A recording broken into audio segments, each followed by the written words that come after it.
Mwihuriro ryahuje abanyamitahe b'abarundi n'abanya-Uganda kuri uyu wa 23 Ntwarante mwaka wa 2022 aha i Bujumbura kwari guhanahana ivyiyumviro uko boteza imbere urudandazwa njabukambimbibe no kwerekana ubutunzi buri gihugu gifise kugira ngo bashoremwo imitahe.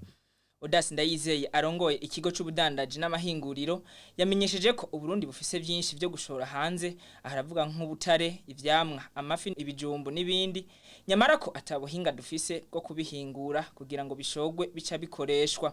Akamenyesha rero ko haramutse haba amahuriro nkayo azugurura uburusho bwinshi maze abarundi bakaronka amahinguriro ahingura ibica bigugwa. Aba industrialisation burya butunzi bwose dufise turabuhingura tukabugira neza, hama rero tugaca turonka n'akazi, abantu bakaronka akazi kugira ngo turuze hanze bijya nyene abantu bashika bakoresha.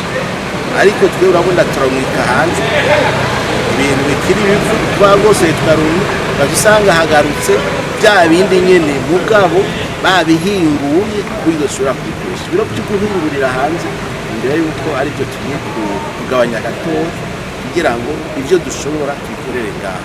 Biro bisaba yuko dukorana n'abantu babizi tukazana n'aba expert mugabo bigakorerwa ngaha amazine twayubaka hamwe gusa ibintu twobunka hanze ari ibintu bashika bakoresha. Mukamenya ko iri huriro ryari ryatewe iteka n'ubuserukira ubushikiranganje bw'ubudandaji n'amahinguriro mu gihugu ca Uganda ndetse no mushikiranganje w'ubudandaji n'amahinguriro Marie Chantal Nijimbere.